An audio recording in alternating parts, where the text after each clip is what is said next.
Recuerda que puedes escuchar este audio horas antes de su estreno y sin publicidad suscribiéndote en cesarvidal.tv.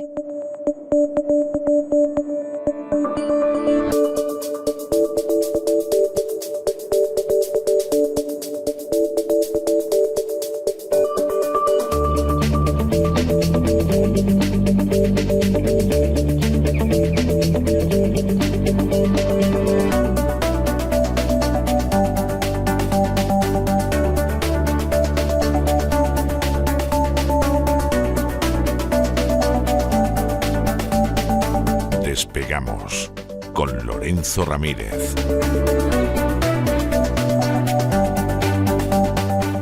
Corremos raudos y veloces hacia nuestro avión, atravesamos el umbral, nos tiramos en plancha sobre los asientos, nos abrochamos los cinturones, despegamos y nos vamos elevando por los aires hasta alcanzar nuestra altura y nuestra velocidad de crucero. A mi lado...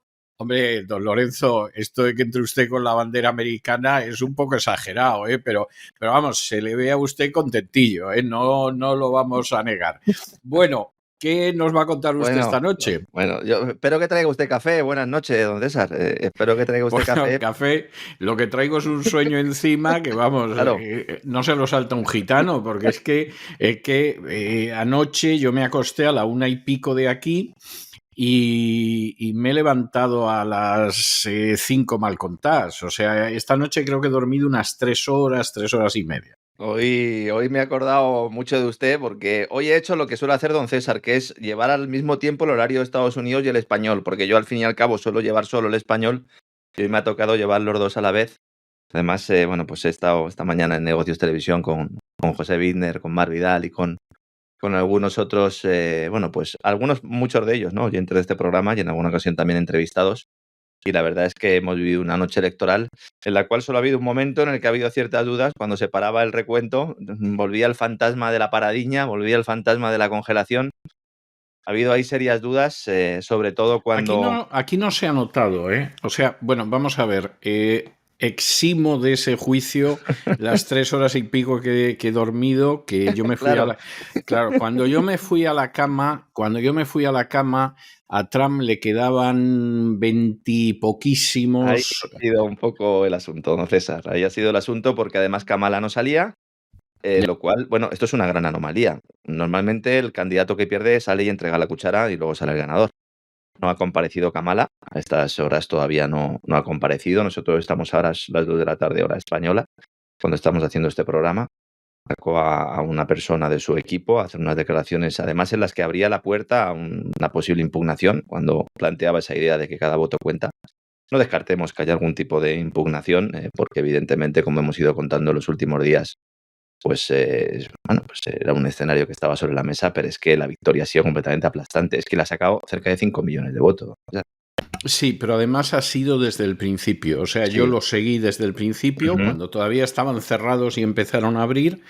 Y efectivamente es que era constante. O sea, él empezó llevando 1 millón y pico, inmediatamente pasó a los 2, a los 3, a los 4 y ha terminado con casi 5 millones de diferencia.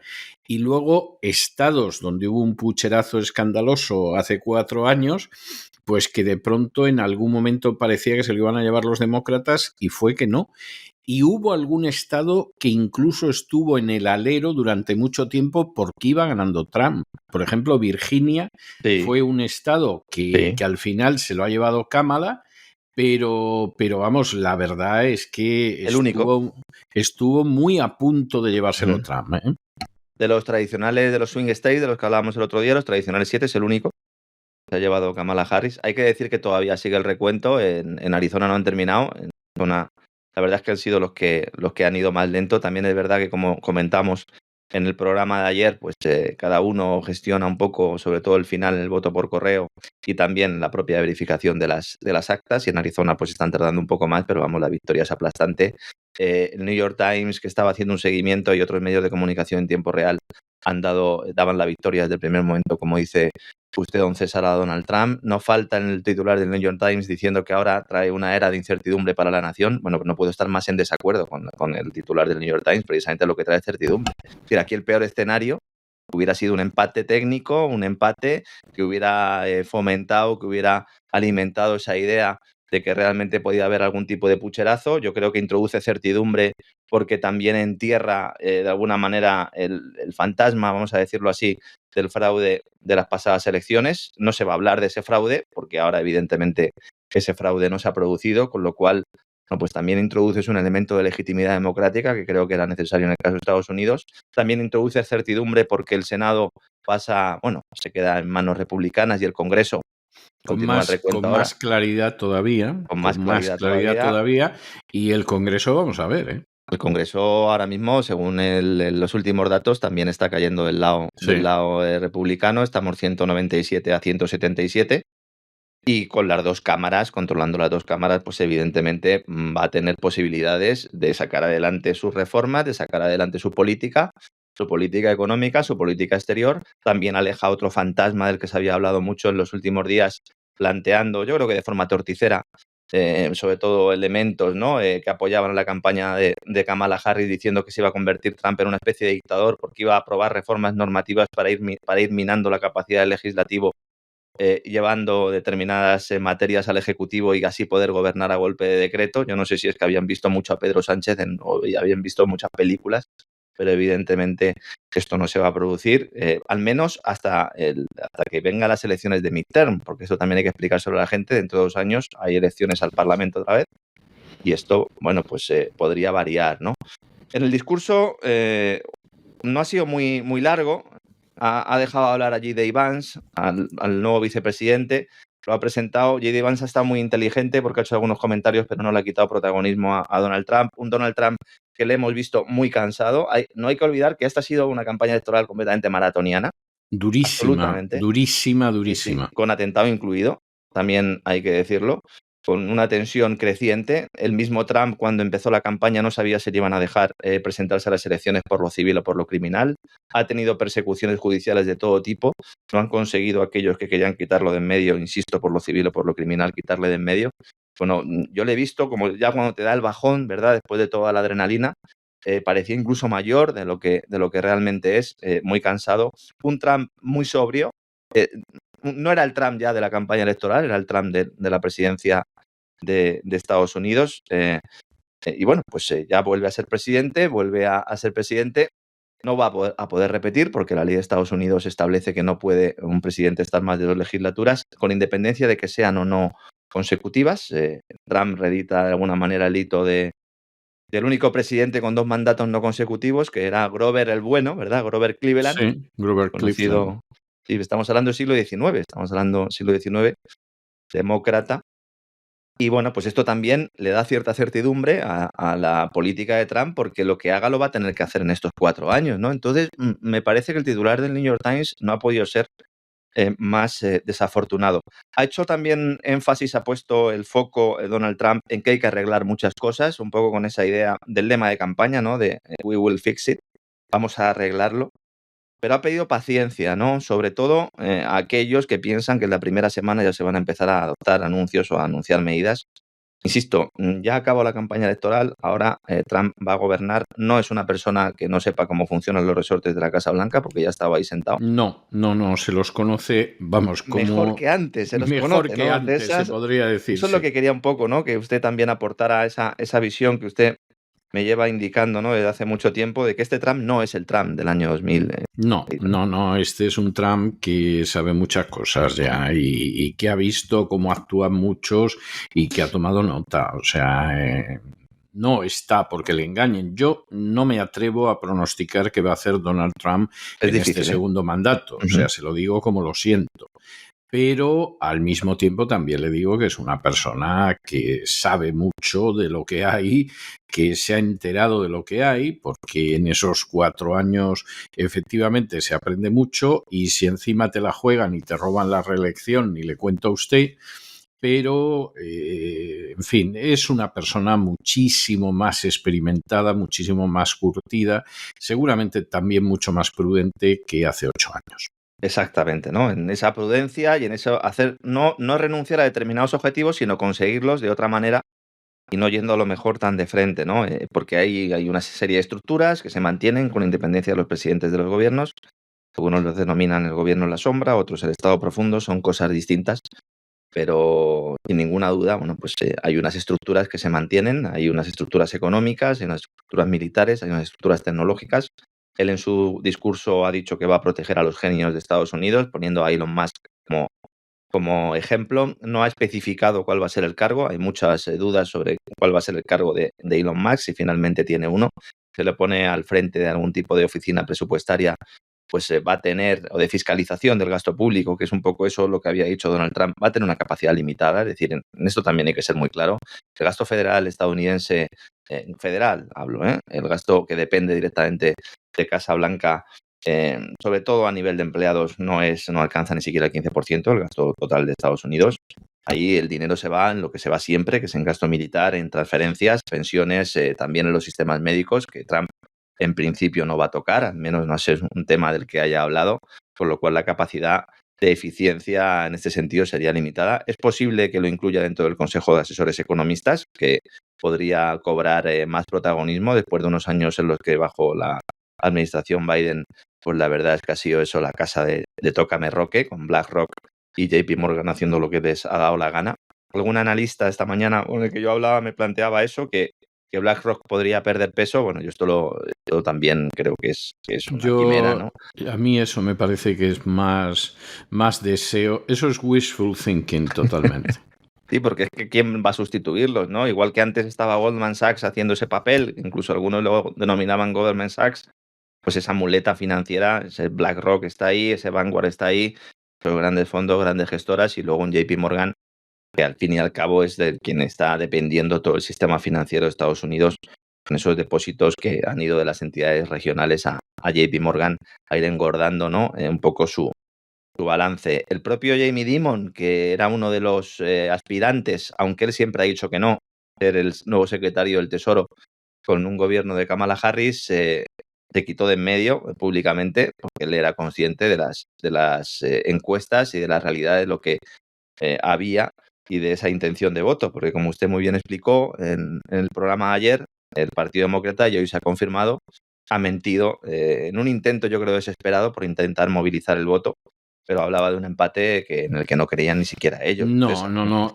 Vamos a ver, yo llevo diciéndolo semanas porque he tenido acceso a ello, pero las encuestas internas que manejaban tanto republicanos como demócratas le daban ganador a Trump. Y había alguna encuesta, pero esto era más aislado, que le daba un landslide incluso, pero todas las encuestas que manejaba el Partido Demócrata y que manejaba el Partido Republicano le daban ganador a Donald Trump. Y hasta qué punto esto era obvio, pues está en el hecho de que periódicos que siempre han apoyado al Partido Demócrata se descolgaron, pero rápido. O sea, no olían a cadaverina cuando se acercaba Kamala Harris. Entonces yo creo que la cosa está ahí. Y vamos a ver, y es una elección realmente muy importante porque cuestiona algunos de los aspectos que el Partido Demócrata pensaba que le iban a traer la victoria. Es decir, cuestiona, por ejemplo, que vaya a funcionar la coalición arcoíris. La coalición arcoíris ha sido una coalición en la que siempre ha creído el Partido Demócrata porque recogía a votantes tradicionales. Es decir, en esa coalición están los judíos, están los católicos, están los hispanos, están los negros, y con que sumemos a un cierto sector de la población blanca que no entra en ninguna de esas categorías, pues se supone que ganamos las elecciones. Y eso implica pues cortejar también a los homosexuales, a las feministas, etcétera. Con eso tenemos las minorías mayoritariamente, más una minoría que puede ser blanca y no católica, y con eso ganamos. Y efectivamente, las dos victorias de Obama derivan de esa coalición del arco iris. Pero claro, ya en el caso de Biden era obvio que tenían que ir al fraude. Aquí la idea es, si sumamos la coalición arco iris con el fraude volvemos a ganar como hace 4 años. Bueno, la coalición se ha encontrado con que ha habido muchos hispanos y muchos católicos y muchos negros que han decidido votar a Donald Trump o no votar al menos a Kamala Harris. Y luego, aparte de eso, pues que evidentemente no ha habido fraude electoral porque no ha sido posible. Es decir, ahí había unos controles que cualquier intento de fraude, y mira que ha habido, incluso a través de los tribunales, a través de gobernadores demócratas como el de California, pues han quedado neutralizados. Es decir, al final ganamos por tanto que aunque os haya salido bien en algún estado o algo de este tipo, de todas formas no podéis ganar. Y yo ayer me fui a la cama a la 1 hora de Washington, con Donald Trump, que estaba a 20 y pocos compromisarios de ganar las elecciones, y cuando me levanté esta mañana estaba a 3, con lo cual pues estaba más que cantado, igual que anoche también a la 1, que las elecciones las ganaba. Sí, porque lo irregular fue lo de las pasadas elecciones, que fue acostarse con un resultado y levantarse con otro, ¿no? Levantarse con otro. Sí, eso fue lo realmente irregular. Hombre, ¿no? Yo lo que pasa es que me quedé levantado en las anteriores porque no daba crédito a lo que estaba viendo. Es decir, de pronto se te para 1 hora, se te para 2 horas, y a partir de ahí los resultados favorecen a Biden y tú dices, pero ¿esto cuándo ha sido? Cuando además, por propia ley estadística y por el propio sistema de recuento de votos, cuando ya hay una masa crítica de recuento hecho, a partir del 20, del 30%, ya es muy difícil que haya vuelcos como los que se produjeron en aquel momento, ¿no? Totalmente. Ha habido análisis matemáticos, estadísticos, diciendo que aquello era imposible, más allá de pruebas que había, ¿no? Con respecto al fraude. Ha dicho usted, ha mencionado el tema de los hispanos. El tema de los hispanos es muy relevante también porque nosotros aquí lo hemos comentado en muchas ocasiones, pero la gente, sobre todo en Europa y en España, no terminan de entender que el hispano que está en Estados Unidos y ha entrado de forma legal y le ha costado, ¿no?, un proceso determinado poder estar en situación de residencia legal y poder estar en una situación de trabajo legal en Estados Unidos, no quiere que se fomente la inmigración ilegal.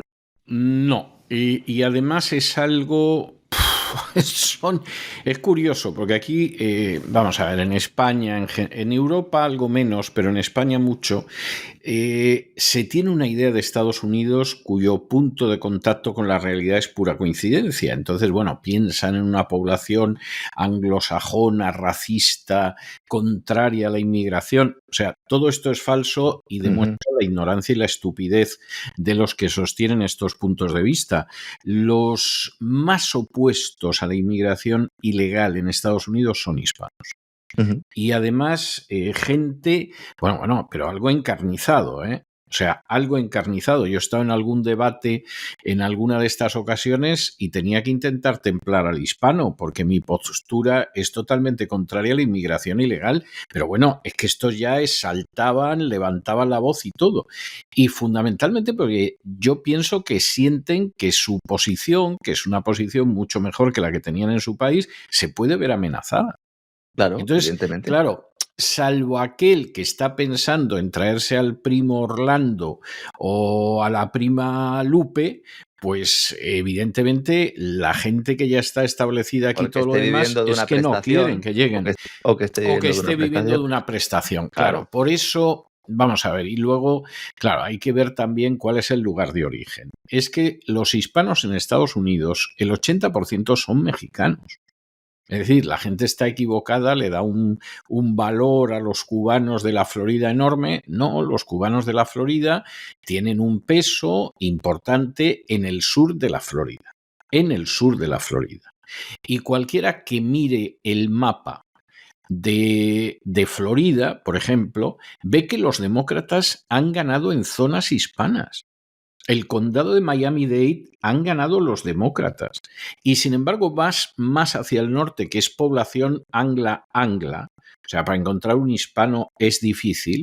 Y ahí Donald Trump ha arrasado.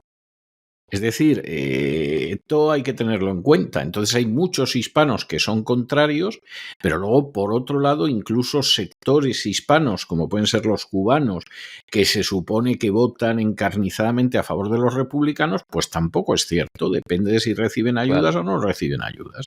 Es así. Y luego al final, bueno, pues en un contexto además en el que, aunque evidentemente pues Estados Unidos está en el pleno empleo, pero estamos viendo un contexto de desaceleración, perdón, económica, y luego hay determinados sectores.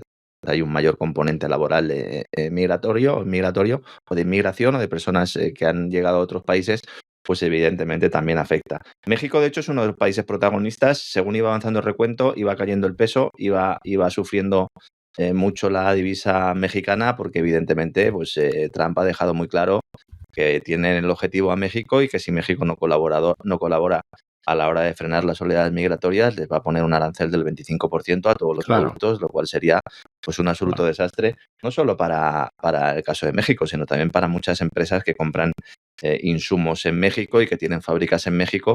Veremos realmente luego esto cómo se lleva a cabo.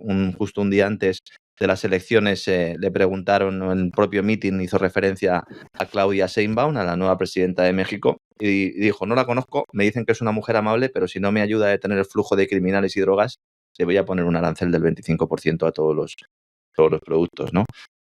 Importados de México. Habrá una reunión, habrá un encuentro, evidentemente. Lo cual para México sería una calamidad de unas dimensiones increíbles. No, de hecho, es que los bancos españoles que tienen importante negocio en México esta mañana estaban cayendo a plomo en bolsa. BBVA se ha pegado un porrazo tremendo, porque BBVA la mayor parte de su negocio en México. Santander, que no es que sea la mayor parte de su negocio en México, su negocio está en Estados Unidos también, pero bueno, también tienen importantes negocios y dan créditos a empresas que son exportadoras y que al final les van a afectar los aranceles, y hemos visto cómo esta mañana, la verdad, había una sangría en el IBEX 35, en la bolsa española, que más de uno pues se habrá asustado. Dicen: ¿qué está pasando? ¿Qué está pasando? Bueno, pues esos a lo mejor son los mismos que dicen que da igual lo que pase a las elecciones de Estados Unidos, ¿verdad? Que luego cuando voy a mirar mis IBEX o voy a mirar mis acciones de BBVA, los del Sabadell, los del Banco Sabadell, pues evidentemente están dando palmas con las orejas porque están en plena OPA. Bueno, pues dirán, si esto al final pues provoca que el BBVA no me pueda comer, pues estupendo, aunque esa operación sigue adelante. Hace muchas semanas, casi un par de meses que no hablo de ella, pero hablaremos de ella largo y tendido. También importante hablar de esa tecnocracia, de ese gobierno tecnocrático con Elon Musk, con J.D. Vance, que al final es un hombre muy cercano a Peter Thiel. Ya avanzo que este sábado vamos a hacer un programa en el Gran Reseteo que se va a titular Todos los hombres del presidente. Vamos a analizar un poco las figuras clave que puedan estar alrededor de Donald Trump, los riesgos que pueden presentar también para implantar sus propias políticas. J.D. Vance es un personaje con claroscuros, con muchos claroscuros, y vamos a intentar explicar un poco cuáles son sus filias, sus fobias y quiénes son los que la han patrocinado. Hay que decir que Elon Musk y Peter Thiel es el fundador y el alma mater de Palantir Technologies, una de las empresas orwellianas por naturaleza, que se han dedicado y se siguen dedicando a espiar a todo bicho viviente que puedan. Los chinos lo tienen un poco más complicado, aunque lo siguen intentando. Un Palantir y un Elon Musk que han colaborado con sus plataformas tecnológicas y con sus alianzas también para intentar evitar que se haya producido un fraude en Estados Unidos. Es otra de las razones por las que es muy posible, ¿no?, que haya sido más difícil aquellos que querían o que promovían, ¿no?, una cierta manipulación, pues a lo mejor se han encontrado con una barrera tecnológica que no tuvieron en el año 2020. Y luego un mercado energético que ha reaccionado, bueno, pues descontando que va a haber una desescalada general, ¿no? Yo creo que esto es una gran noticia. Es decir, el que se enfade porque puede haber una desescalada bélica en el mundo, que luego a ver si se produce o no, pero simplemente esa esperanza creo que es una buena noticia. No, a mí me parece que es una noticia fantástica. Lo que pasa que yo comprendo que von der Bruggen y otra gentuza que sigue manteniendo la guerra de Ucrania desde hace 2 años, pues evidentemente estén preocupados porque no van a poder trincar. Pero verdaderamente es una noticia fantástica. Luego, como usted muy bien dice, está por ver si se va a confirmar o no. Claro. Pero la noticia como tal es muy buena y la expectativa es muy esperanzadora. Esta mañana aquí en España y en la madrugada en los programas de televisión, bueno, pues se han visto escenas de mucho nerviosismo, con bastante mala educación por parte de de determinados personajes, ¿no? Que han ido opinando y dando su análisis en medios de comunicación. Lo de las furcias mediáticas en España va de mal en peor, ¿eh?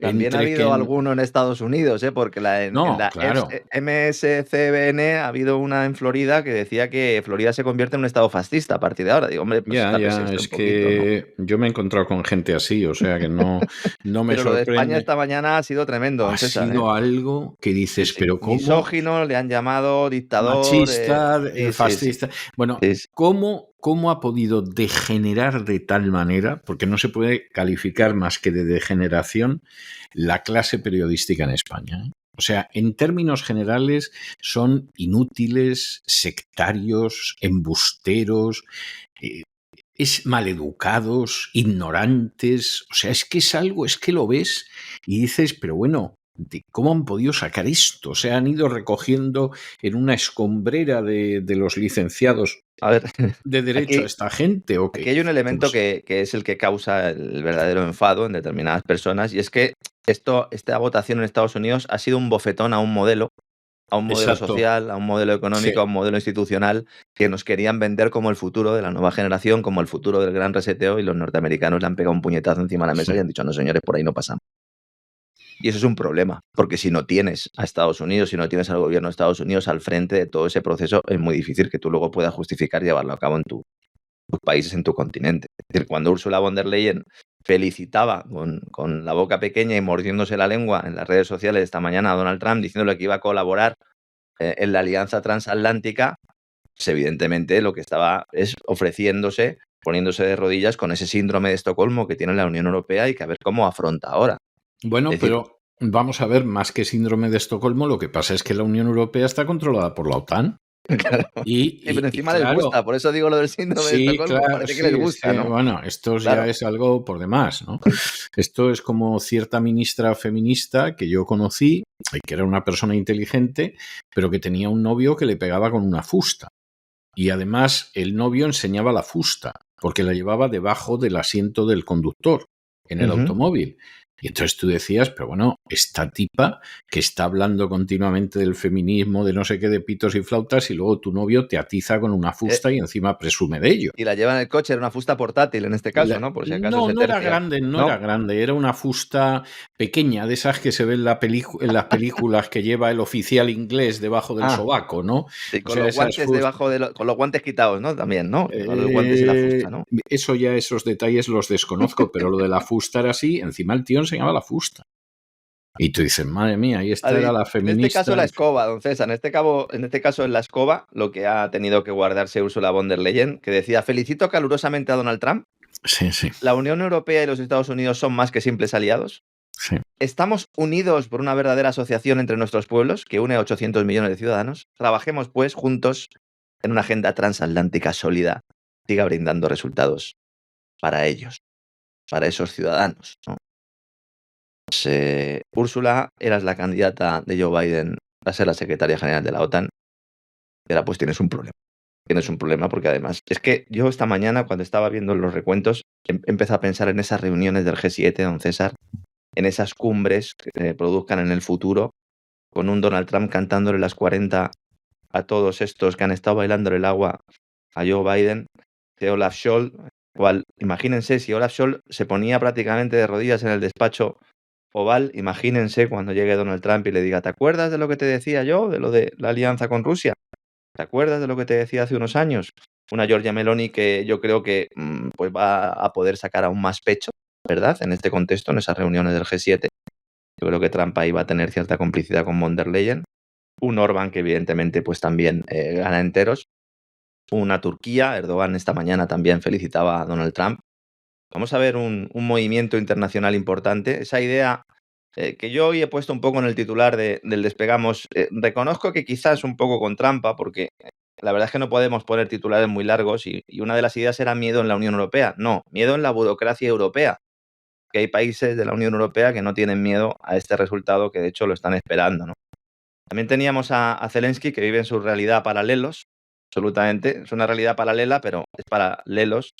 Y porque lo primero que ha hecho ha sido recordar la buena sintonía que tuvo con Trump en la reunión que mantuvo en septiembre. No la ha tenido jamás. Y además, Trump recuerda cuando le pidió a Zelensky que investigara a los Biden. Claro. Y Zelensky dijo que nasty de plasti.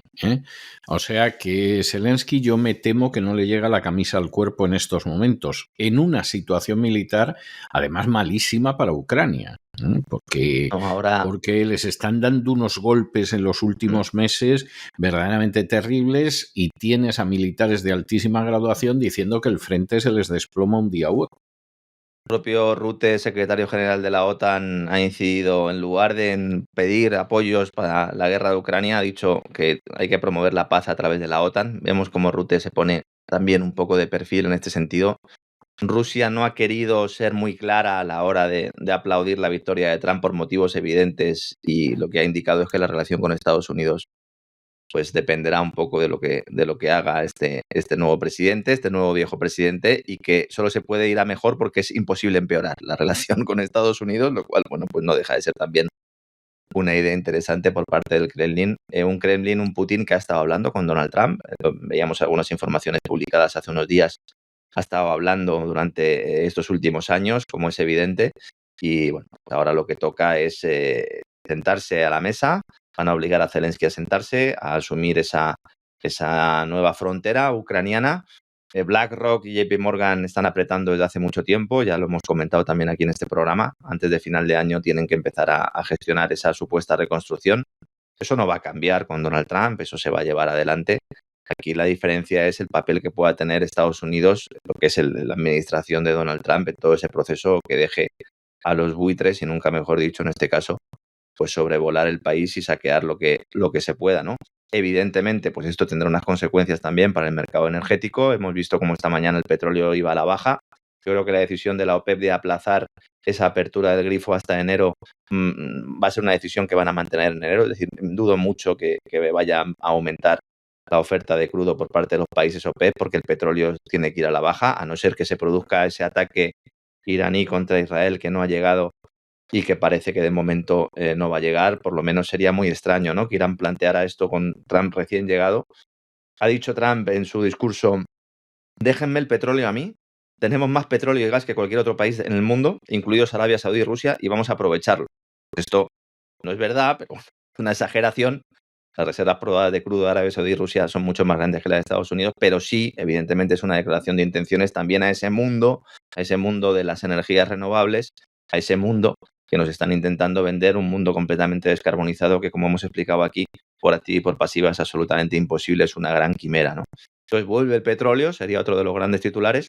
Trump va a usar todas sus herramientas para que Estados Unidos, que sí es el mayor productor del mundo, aunque no tenga la mayor reserva, sí es el mayor productor del mundo, pues se incremente aún más ese bombeo de crudo. Ya dijimos ayer que también está importando de Canadá, también gas, y esto va a aumentar la oferta global y podría reducir los precios del petróleo, siempre y cuando, insisto, esa desescalada, sobre todo en Oriente Medio, que es ahí donde está un poco más el problema, se produzca, ¿no? Recordemos que otra de las promesas de Trump es rebajar el precio de la energía a la mitad en solo 12 meses. Vamos a poner todo esto un poco en cuarentena, ¿verdad? Porque al final es una campaña electoral y Trump siempre se ha caracterizado por ser muy histriónico, por ir mucho más allá. También es verdad que es menos histriónico de lo que nos lo presentan, porque solo nos ponen los titulares y las declaraciones un poco más salvajes, que uno escucha sus mítines. No es así. Pasa un poco también como en el caso de Putin. Hablando del tema de Oriente Medio, importante, según se estaban produciendo las votaciones, Netanyahu ha destituido a su ministro de Defensa, con el que las ha tenido tiesas en los últimos meses. Estaba cantado, y además no solo es que estaba cantado, es que las filtraciones que están saliendo de la oficina del primer ministro, en el sentido de que no ha parado de poner palos en las ruedas para que no avance la negociación de la devolución de los rehenes, sí. A Netanyahu le deja muy mal. Por cierto, eso venimos contándolo meses. Sí, para nosotros no es novedad. Nos decían que era mentira. Sí, mentira, como otras cosas. Y entonces, claro, pues al final aquí ha tumbado a Gantz y vamos a ver lo que aguanta, ¿eh? Lo mismo Donald Trump tiene suerte y resulta que Netanyahu cae antes de que él llegue a la Casa Blanca, ¿no? Eso se lo pondría muy de cara, porque prácticamente sin hacer nada solventaría o reduciría buena parte de esa tensión, ¿no?, en Oriente Medio. Sí. el hecho de que haya despedido al ministro de Defensa cuando se estaba esperando un ataque inminente de Irán, pues también nos dice mucho sobre la realidad de lo que está pasando ahí, debajo de la mesa, de forma subrepticia. Hay que decir que Galán, el que era hasta hace pocas horas ministro de Defensa, lo que quería era dar prioridad precisamente al acuerdo de liberación de rehenes con Hamás, antes de continuar cualquier tipo de ofensiva. Es lo entendible, ¿no? Vamos a negociar primero esto, y luego ya si queréis nos pegamos, ¿no? Vamos a solucionar esto y luego ya si quieres salimos del bar y nos seguimos dando golpes, ¿no?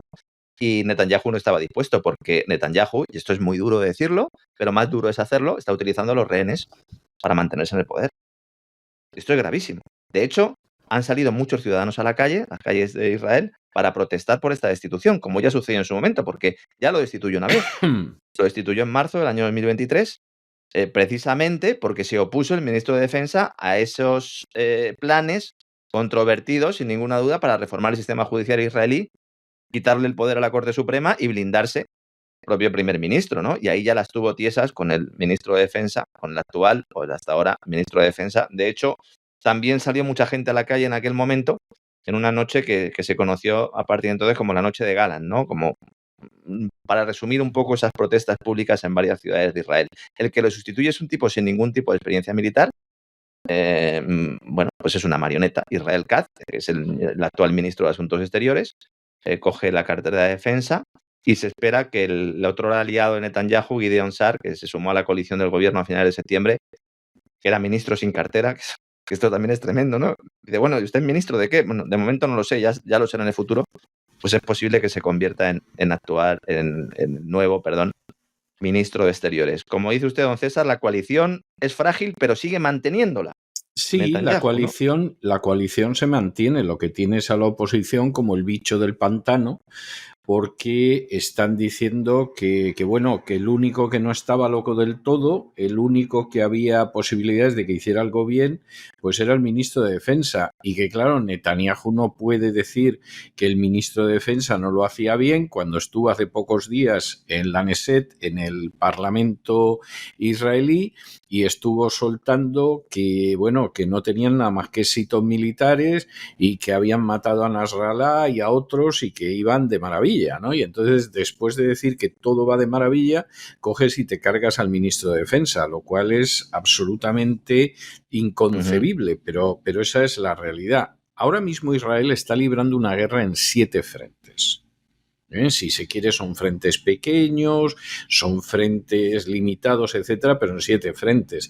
Y claro, cuando la oposición le dice, pero oiga, ¿a usted le parece que este es el momento ideal para cargarse al ministro de Defensa? Pues está formulando una duda más que comprensible. Y sobre todo cuando medios árabes y la CNN y medios israelíes estaban anunciando un inminente ataque de Irán, que además nos decían que iba a ser el mayor de la historia.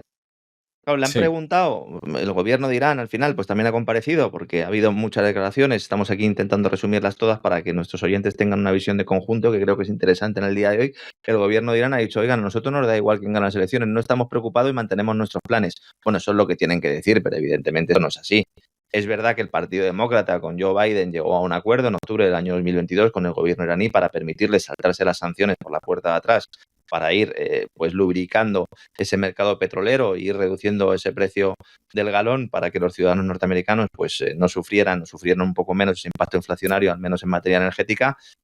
Evidentemente aquí hay una cuestión, ¿no? En la medida en que Trump pueda hablar con Irán, en la medida en que Trump pueda hablar con Rusia para que a su vez hable con Irán, que yo creo que va a ser un poco la vía escogida, y Irán haga un poco la vista gorda, sobre todo teniendo en cuenta lo que ha pasado en los últimos meses, y no se acuerde mucho de la operación contra Soleimani, que es una operación que es muy importante y que a Trump yo creo que se la colaron. Usted coincide un poco con esta idea, lo hemos comentado en alguna ocasión. Yo estoy convencido, sí. Le prepararon de alguna manera ese atentado, porque iba a dudar, pero no, en realidad es un atentado. Es que aquí hay que diferenciar, porque se han pasado ya todas las líneas rojas. Es decir, cuando tú atacas, ¿no?, a una persona, con independencia, ¿no?, de que lo puedas considerar más o menos terrorista o no, pero al fin y al cabo, pues es un general de un país soberano y le atacas en su propio país, bueno, pues es un acto de guerra, ¿no? Y evidentemente... Es un acto de guerra, evidentemente, sí. Y si responden, pues te tienes que aguantar. Esto es como lo del ataque al consulado iraní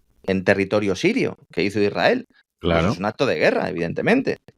Bueno, claro, es un crimen de guerra, en realidad. Atacar sí, a una dependencia diplomática es sí, un crimen de con guerra. civiles también, ¿verdad? Sí, aunque hubiera gente en España que le faltó tiempo para decir que estaba justificado y todo lo demás. Pero al Así final que hay lo que veremos hay. también cuál es la reacción de Irán, veremos si le dan un cierto tiempo a Trump para que vaya moviendo una serie de hilos que evidentemente se han tenido ya que empezar a mover antes, ¿no? Y esto también lo tenemos que tener claro, ¿no? Mercado energético decía petróleo a la baja. Bueno, pues petróleo a la baja, buena noticia para la inflación, buena noticia en general para los planes de una Reserva Federal que pasado mañana se reúne para seguir esa tendencia de bajar los tipos de interés. Decía un informe de JP Morgan que comentábamos ayer que a largo plazo la política de Trump va a ser inflacionaria. La política de Trump, la política de Kamala y la política de cualquiera que se hubiera sentado en el despacho Oval iba a ser inflacionaria porque se basa fundamentalmente en el déficit público, ¿no? Claro, Wall Street a regañadientes aceptaba la victoria, pero bueno, tampoco es que estén muy tristes, entre otras cosas porque van a bajar impuestos a las multinacionales, encima se les va a entregar dinero a los contribuyentes y esa política arancelaria va a beneficiar a determinadas compañías. Desde primera hora subieron los futuros de Wall Street, ahora cuando estamos hablando todavía no han abierto los parques en Estados Unidos. El dólar, que había estado bajando en los últimos días por esa incertidumbre, por esa idea del empate que estaban vendiendo, idea falaz, estos medios de comunicación, pues se dio la vuelta rápidamente y el dólar se ha fortalecido notablemente, ha experimentado el mayor crecimiento desde el año 2020 en las últimas horas. También al mismo tiempo la rentabilidad de los bonos del Tesoro de Estados Unidos repuntaban, poniendo también pues esa idea de que finalmente pues al basar tu política en la deuda y en el déficit, pues al final la rentabilidad de tu deuda va a tender a subir. Y tenemos como dos fuerzas, ¿no?, que están tirando cada una en un sentido, porque por un lado el dólar tendría que depreciarse si vas a emplear o vas a utilizar una enorme cantidad de deuda pública para financiar tu política fiscal y vas a tener un desequilibrio en las cuentas públicas, pero al mismo tiempo lo que consigues es que no haya incertidumbre, que tenga la capacidad el gobierno de poder sacar adelante su reforma y eso es bueno para la divisa, ¿no? Entonces digamos que esa parte de la cuerda de la que se está tirando es la que va ganando en esta pelea. Trump contempla impuestos más bajos para las grandes empresas, ha prometido rebajar del 21% al 15% el impuesto de sociedades. Esto es muy importante porque ya en la anterior vez que estuvo en el despacho Oval, la anterior vez que fue presidente, ya lo rebajó del 35 al 21. Es decir, venimos del 35% de impuestos de sociedades al 15%, lo cual va a hacer aún más atractivo invertir en empresas en Estados Unidos.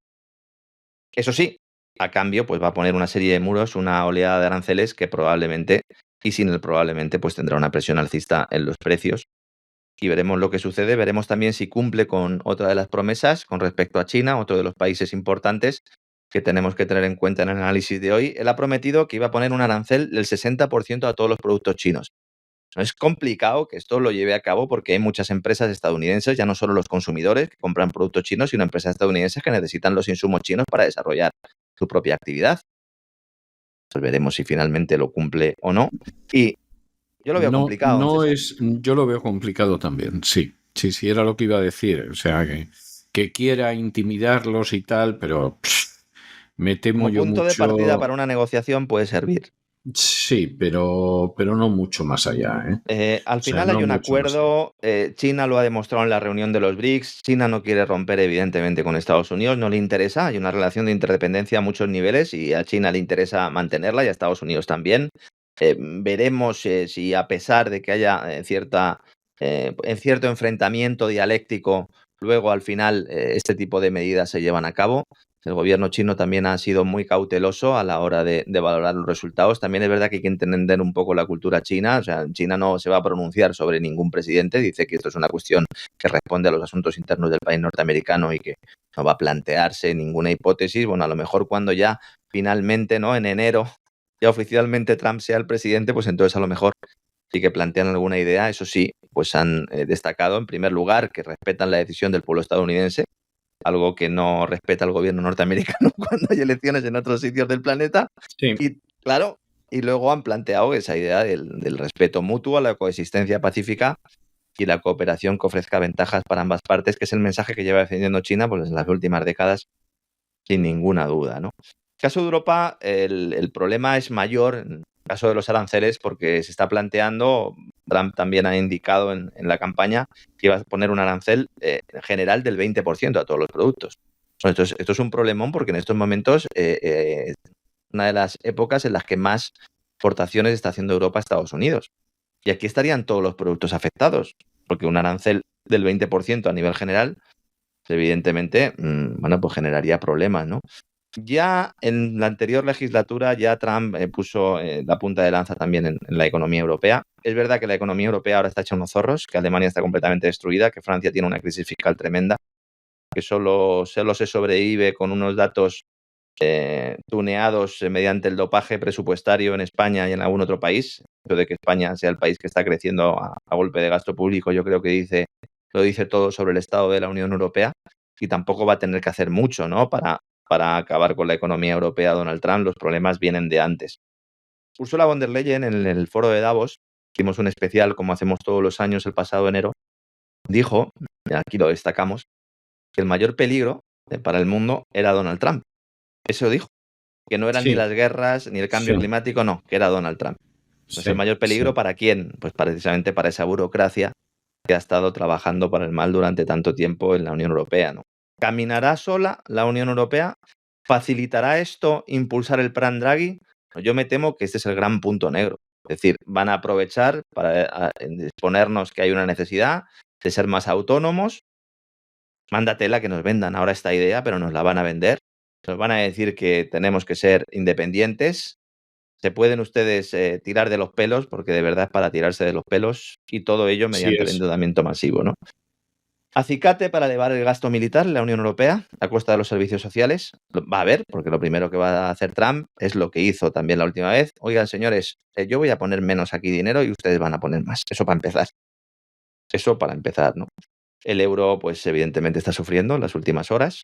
Bitcoin va como un tiro por dos factores fundamentales. Uno, porque Trump ha hecho muchos guiños a Bitcoin durante toda la campaña. Por el elemento especulativo propio, de que mucha gente descuenta que Bitcoin va a seguir subiendo, porque hay bancos de inversión calentando el valor de una manera, yo creo que podríamos calificar incluso de delictiva. Que lo que ha hecho la casa Berenguer de decir que Bitcoin al final del año que viene se va a ir a $200.000, pues no sé, han sacado un dedo a la calle, se lo han chupado y han visto por dónde venía el viento. Efectivamente, creo que esa es una muy buena definición de lo que ha sucedido, sí. Y claro, al final, bueno, pues hay un interés especulativo claro. Es verdad que tenemos a los grandes fondos comprando Bitcoin para respaldar sus productos, sus fondos de inversión, sus ETFs ligados al Bitcoin. El oro se relaja. Buena noticia también. Alguno dirá, ¿por qué es buena noticia? Porque esto implica que hay una desescalada en la presión global. Como si la olla a presión empezara a echar gas y no va a explotar. Que el oro se relaje es una buena noticia, aunque evidentemente a medio plazo pues su tendencia es alcista por todo lo que estamos comentando de la deuda, ¿no?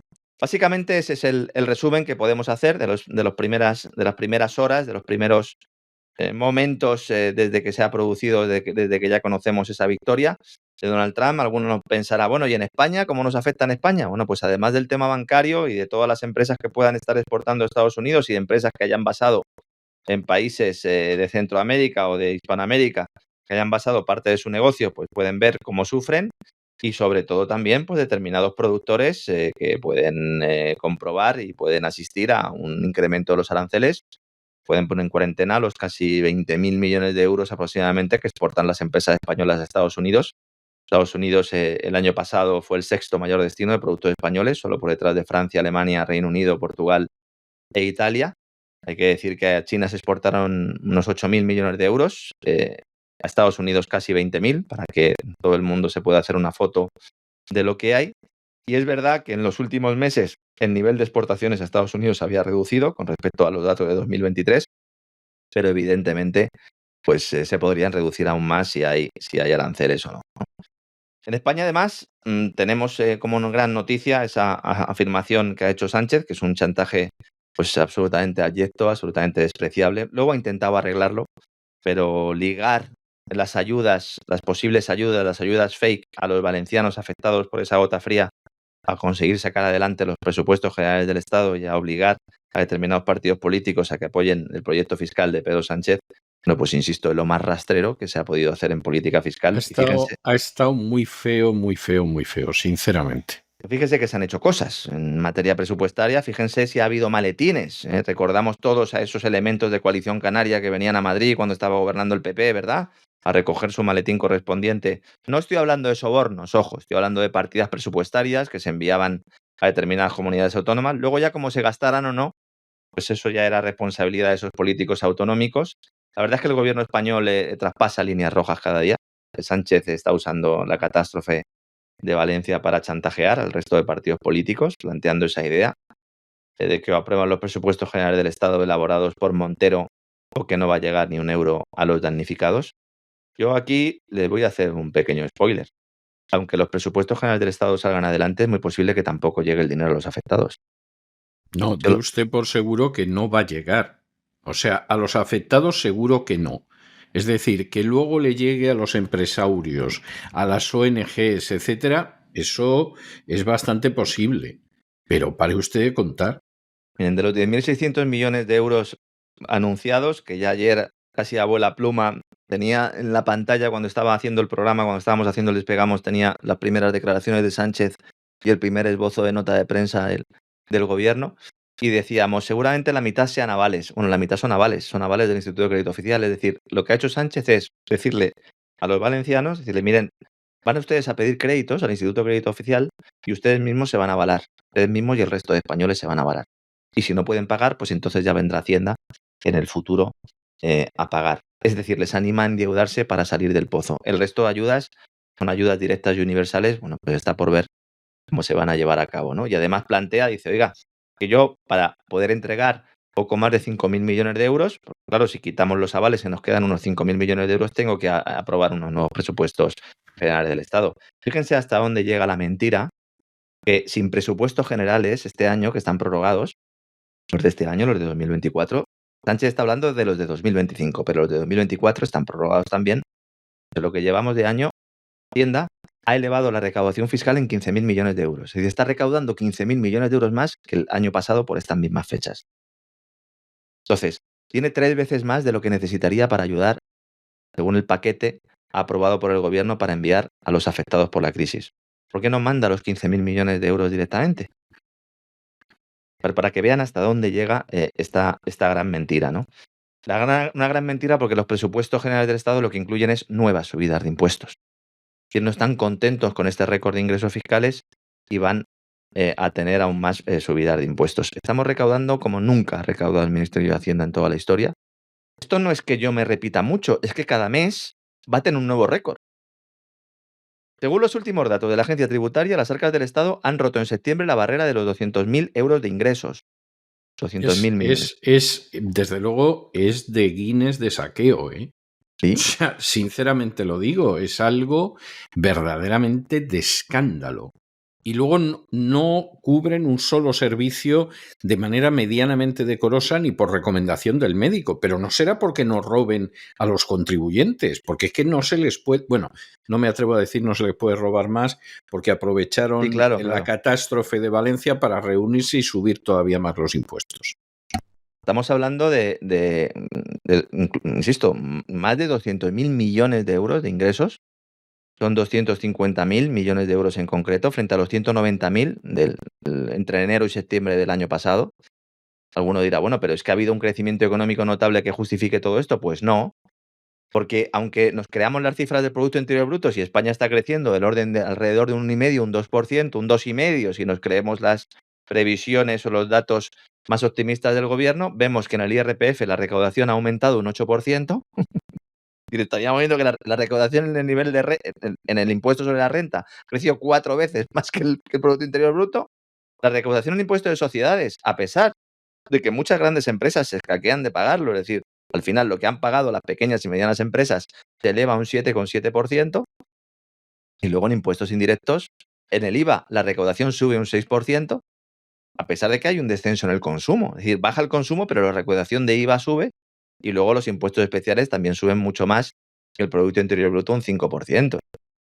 Estos son datos para anunciar una bajada de impuestos. Es decir, cualquier ministerio de Hacienda medianamente inteligente, aunque fuera solo para obtener votos, lo que haría ahora sería anunciar una bajada de impuestos. No decir, no, vamos a hacer una subida de impuestos y además, como ustedes no nos respalden, no le vamos a dar un duro o no le vamos a dar un euro a los afectados por esta catástrofe en el Levante español. Al mismo tiempo, Podemos dice que los criminales aquí son Mercadona, Inditex e IKEA y que hay que Es algo saquearlos.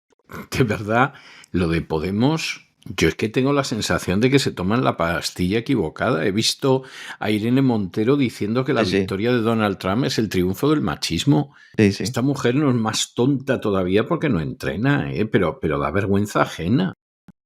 Sí, sí, dan vergüenza ajena porque además son afirmaciones que están tan lejos de la realidad y que además piensan en tantos charcos y que son tan estrambóticas que yo creo que generan el efecto contrario al que buscan perseguir. O sea, salir con lo que está pasando ahora, decir que Mercadona, Inditex e IKEA son empresas criminales y que por lo tanto son ellos quienes tienen que financiar el escudo social por la DANA. Diga, pero usted, efectivamente, ¿qué se ha tomado? ¿Qué se ha tomado? No sé, a lo mejor han hablado con algún amigo de Rejón y se han tomado algo y se han venido un poco arriba, ¿no? O estaban muy enfadados por la posible victoria de Trump. Yo le voy a decir una cosa a la señora Belarra, que es la que ha hecho estas declaraciones. Señores de Podemos, si ustedes van a por las grandes empresas, si ustedes dicen que tienen una actitud criminal, estas compañías que no sé, Mercadona, lo que tiene básicamente es que da de comer al personal, te puede gustar más o menos su negocio, te pueden gustar más o menos tu producto, pero es una empresa evidentemente puntera y es un ejemplo en muchos niveles. En otros a lo mejor no tanto, gestión de proveedores, pero bueno, evidentemente es una empresa top. Inditex, no tenemos a Amancio Ortega, que siempre que pasa cualquier cosa es el primero en donar, y que ha democratizado los muebles en España, de tal manera que pues todo hijo de vecino, aunque tenga unos pocos ingresos, pues puede tener pues una casa medianamente apañadita, no sin hacer un elevado gasto. ¿Por qué centran ustedes esto aquí y no hablan de las empresas de renovables?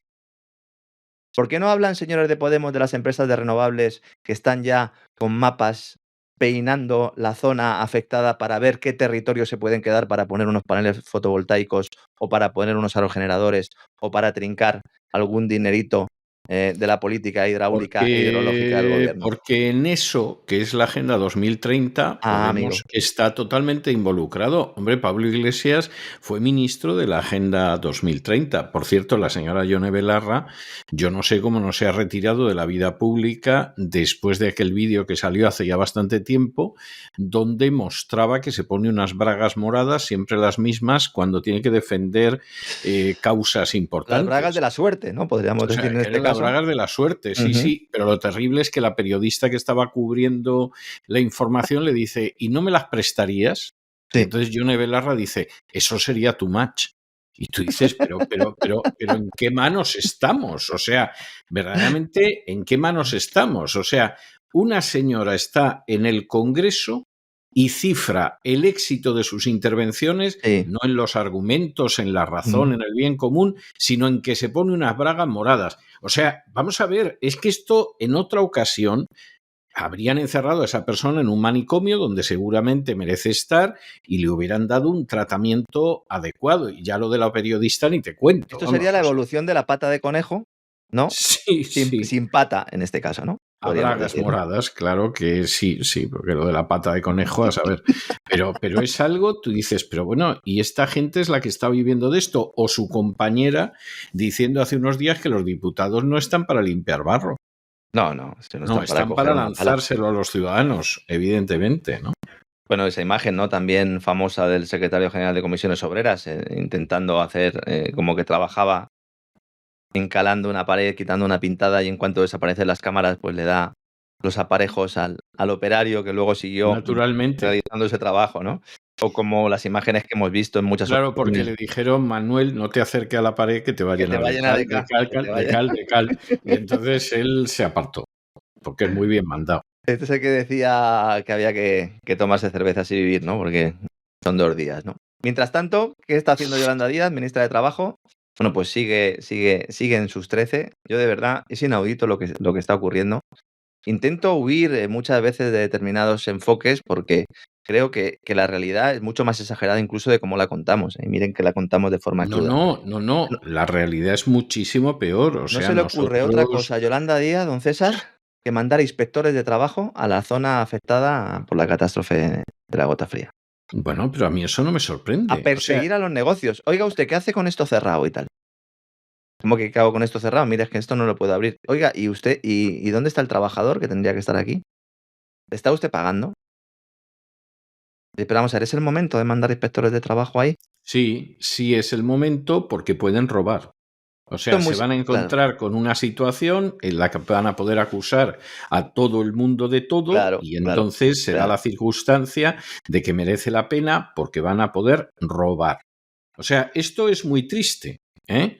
O sea, esto es tristísimo. Pero es la realidad. Yo no sé cómo hay gente que no se ha dado cuenta de que la única finalidad del Estado en España, no voy a hablar teóricamente o en otros países, es robar a los ciudadanos en todo tiempo, momento y lugar. Y cuando se producen situaciones en las que ese afán de robo tendría que detenerse, no, todo lo contrario, porque el ciudadano está más desprotegido. O sea, lo vas a poder robar con más facilidad y es lo que hacen. Hombre, por amor de Dios, está el país sobrecogido con la catástrofe de Valencia y lo aprovechan para dos cosas, para subir los impuestos y robar más a los ciudadanos y para controlar todavía más el Consejo de Radiotelevisión Española. Es que no se puede ser más inmoral. Y el que no se quiera enterar, pues que no se entere. Es que sé cómo será la cosa, que los propios inspectores de trabajo están alucinando. No, a Que mí han no me recibido la extraña. orden y dicen, pero ¿cómo que tenemos que ir ahora ahí a inspeccionar negocios en Valencia? Y Y entonces han además hablado con algunos para medios de mancharse de comunicación. barro y eso, Claro, que pero no es que les dicen, es que apetece. vamos a llegar nosotros a sitios donde todavía no ha llegado el ejército. Hombre, claro. A llegar allí los inspectores de trabajo y dice, oiga, y aquí, ¿pero qué negocio? Sí, hay gente, hay personas que están ayudando en las tareas de limpieza, vamos a denominarlo así, poco de falta ser muy crudo al respecto, que sus propias casas no han podido entrar porque están en zonas de calles donde todavía hay un montón de escombro, hay un montón de palos, hay un montón de lodo y sus casas ni siquiera han podido entrar. Y entonces, como no pueden estar en otro sitio, directamente están ayudando a otros vecinos y están quedando a dormir en sus casas, incluso están haciendo guardia por la noche, porque lo que está sucediendo también es que la gente sale a trabajar, pero a trabajar ayudando a sus vecinos y le ocupan el inmueble. Entonces, mientras que uno sale, otro se tiene que quedar con un palo en la puerta.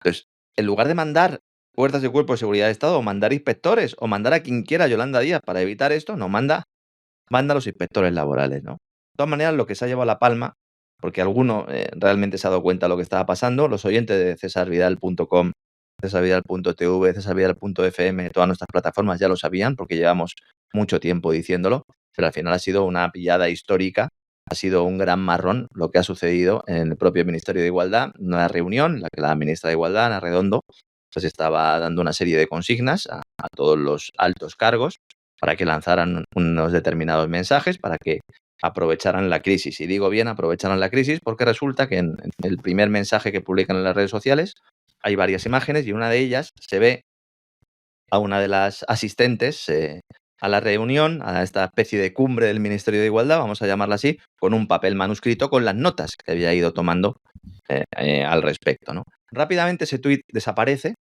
y se sustituye por otro, en el cual pues hay otras imágenes, pero no esa concreta. ¿Por qué? Pues porque la cámara había hecho esta foto con cierta resolución y se ve, se puede leer, con algo de dificultad, también es verdad, aunque bueno, con tiempo y con esfuerzo, como hemos hecho algunos, hemos conseguido descifrar lo que ponía en ese papel. Y hay varias ideas fundamentales, ¿no? El primero, dice, dogmatismo climático.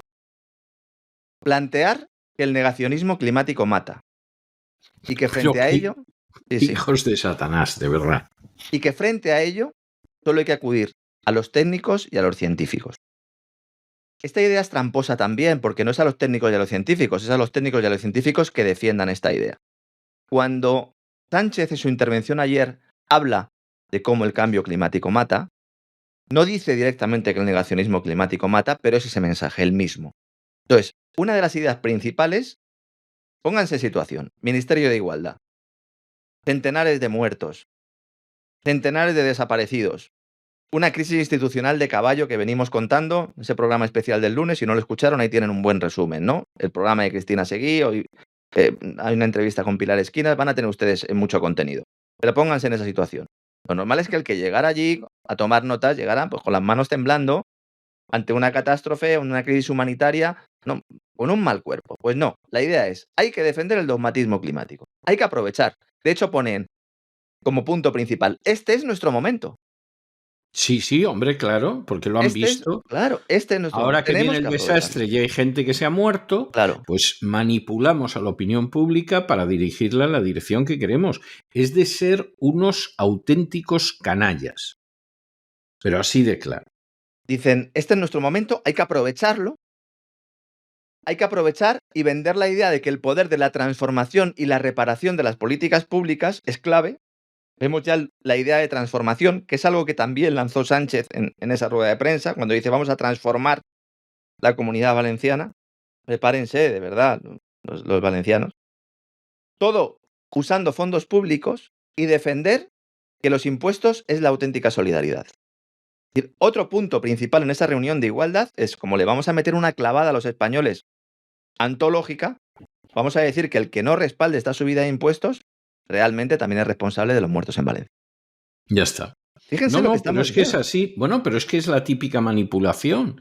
O sea, usted en un momento determinado considera que no son nada convincentes las vacunas del coronavirus. Pues es usted un bebelejías, un asesino, una Eso rata, es. una cucaracha. O sea, volvemos a una forma de actuar que es absolutamente goebbelsiana. O sea, Sí. Goebbels, que era el ministro de propaganda del Tercer Reich, hubiera estado entusiasmado con esta forma de actuar, porque incluso él era menos indecente. Sí, es evidente. Cuando nosotros contamos y planteamos, ahora mismo hay una campaña en el gobierno para lanzar un determinado mensaje, no es que nos levantemos por la mañana, nos tomemos una tostada y digamos, venga, a ver qué contamos en el programa. No, que a nosotros nos lo cuentan, porque nosotros también tenemos fuentes y porque interpretamos determinados mensajes y nos damos cuenta de que se empiezan a repetir ideas continuamente. Esto era una campaña, o sea, una reunión de coordinación de comunicación. Y el Ministerio de Igualdad, en lugar de decir que es una reunión de comunicación, de coordinación del mensaje, dicen que es la tercera reunión operativa para el seguimiento de los efectos de la DANA en materia de igualdad. Bueno. Pero ¿cómo que los efectos de la DANA en materia de igualdad? Señores, pero ¿ustedes a quién le quieren tomar el pelo? No, bueno, es que esto es de retrasados mentales. Vamos a ver. O sea, ¿me quiere usted contar que llega el agua, la gota fría, ahora la DANA, y qué pasa? ¿Que mata más a las mujeres que a los hombres? Es machista y entonces decide que va a por las mujeres más. O sea, es que de verdad que hay cosas que son un insulto a la inteligencia, porque no se puede ser inocentemente tan imbécil. Es imposible, es imposible. Que se lo digan a los conductores de esas excavadoras que han ido en contracorriente para poder salvar a determinadas personas, que se lo digan a los bomberos que se juegan la vida, etcétera, etcétera. ¿Pero qué hace el Ministerio de Igualdad celebrando una cumbre de este tipo? Pues porque en realidad, y esto es lo que al final subyace, ellos no hablan de los efectos de la DANA en materia de igualdad, porque no hay efectos de la DANA en materia de igualdad. No, Ellos hablan de lanzar un plan de propaganda para aprovechar su momento, como dicen ellos. Al final de las notas de esta persona, no sé quién es, pero vamos, creo que realmente pues da bastante igual. Dice, liderazgo fallido no significa destitución. Vamos a agarrarnos al sillón como sea.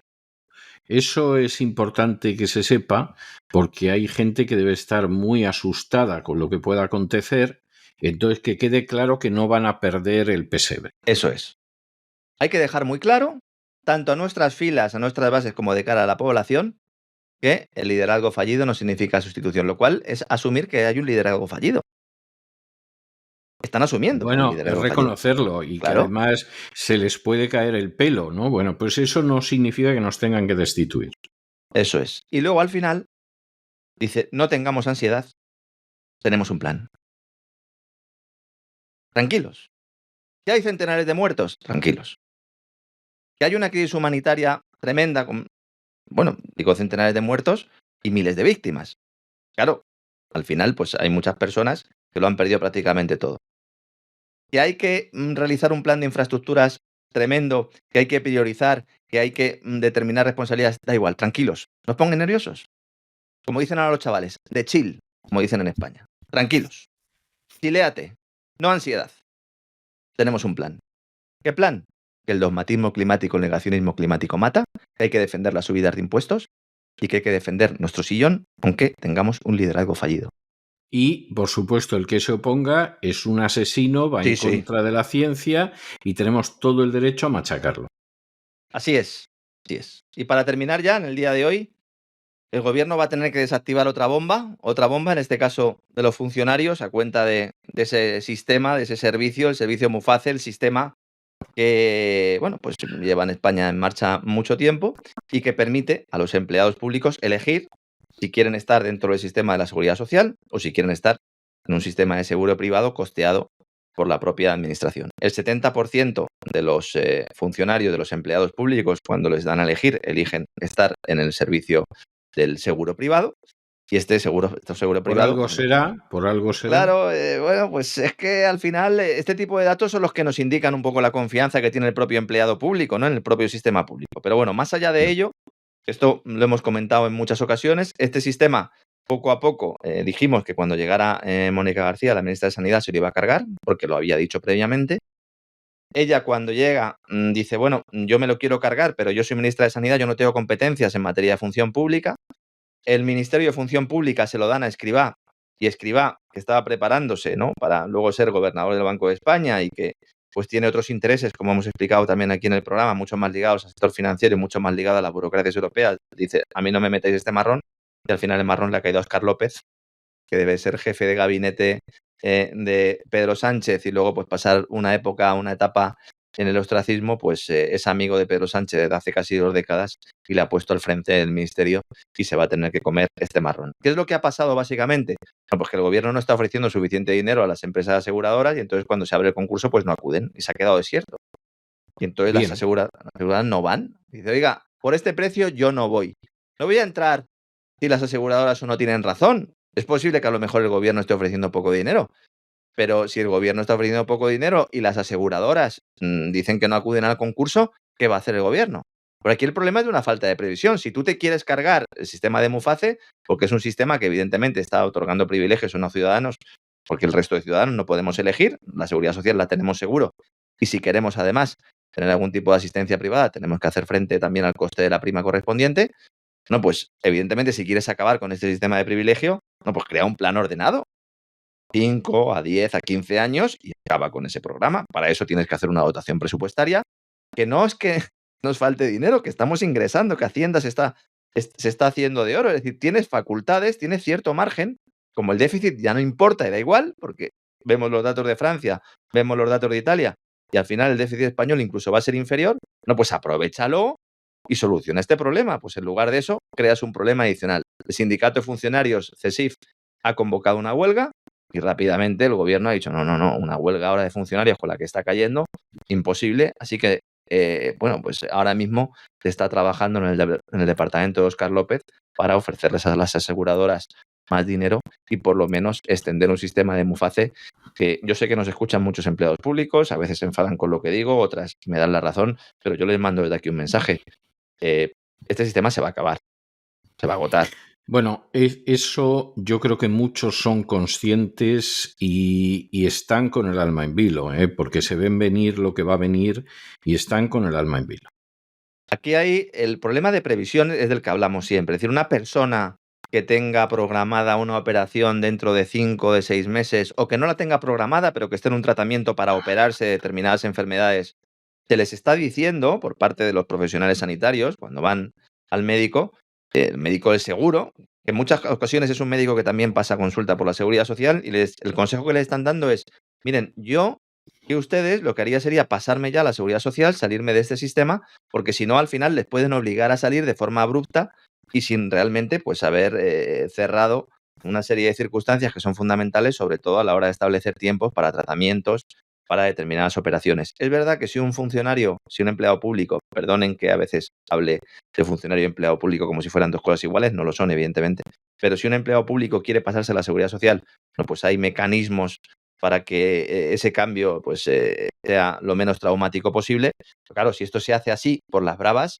veremos cómo de forma repentina aproximadamente 2 millones de funcionarios pasan a sanidad pública.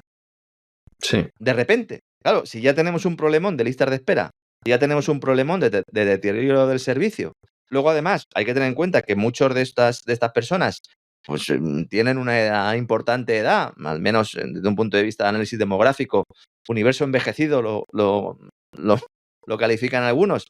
Al final esto incrementa también los costes de atención para las aseguradoras, que la población que se convierte en funcionarios es cada vez mayor en edad, muchos empleados públicos son interinos que tras años pasan a ser funcionarios, pues tenemos aquí un problema importante. Entonces el gobierno en las próximas horas, y esto se lo digo también a todos los oyentes que tengan familiares también o que les pueda interesar esto, trabaja en un nuevo pliego para ofrecer un nuevo contrato, tiene poco margen, las aseguradoras dudan de que se pueda llegar al 31 de diciembre con un nuevo concierto y por lo pronto el gobierno, bueno, pues evidentemente la propuesta que haga, que ya sería la segunda, pues intentará contentar a estas aseguradoras que no tengan ustedes ninguna duda que van a intentar sacar tajada también. Es decir, aquí no hay buenos en absoluto, intentarán sacar tajada a toda costa y lo que no puedan conseguir vía gobierno, pues lo pagaremos el resto de los que tenemos un seguro a través de nuestras primas, ¿no? Porque evidentemente esto al final se va a costear de alguna manera.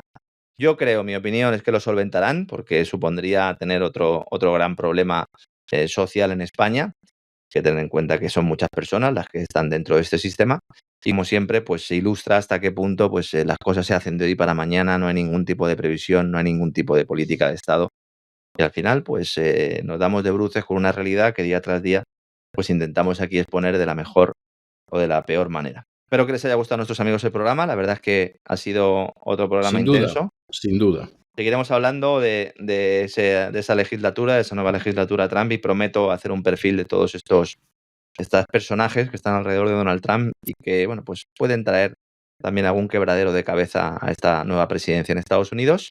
Y yo creo que en términos generales y con independencia de la afiliación política que tenga cada uno, yo creo que en términos generales va a suponer desinflar algunos de los conflictos que tenemos en marcha.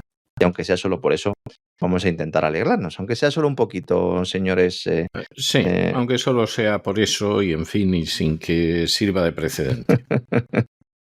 Muy bien, don César. No, muy bien usted, que ha estado estupendo como siempre y nos volvemos a encontrar mañana, Dios mediante, aquí en La Voz. Un abrazo muy fuerte. Estupendo. A ver si podemos descansar un poco, sobre todo usted, que ha dormido bastante menos que yo. Yo hoy hasta elevadas horas de la noche no voy a poder dormir y, en fin, pues es que mañana ya es jueves, ya casi estamos en el fin de semana. Ese es el espíritu, con las trepes. Exactamente, pero me espera un miércoles que no quiero ni pensarlo, o sea, yo hoy tengo de todo hasta seguramente las 10 de la noche, como mínimo. Pues mucho ánimo. Va a ser, no, hombre, el ánimo que no falte. Fuerte abrazo, don César. Un abrazo muy fuerte.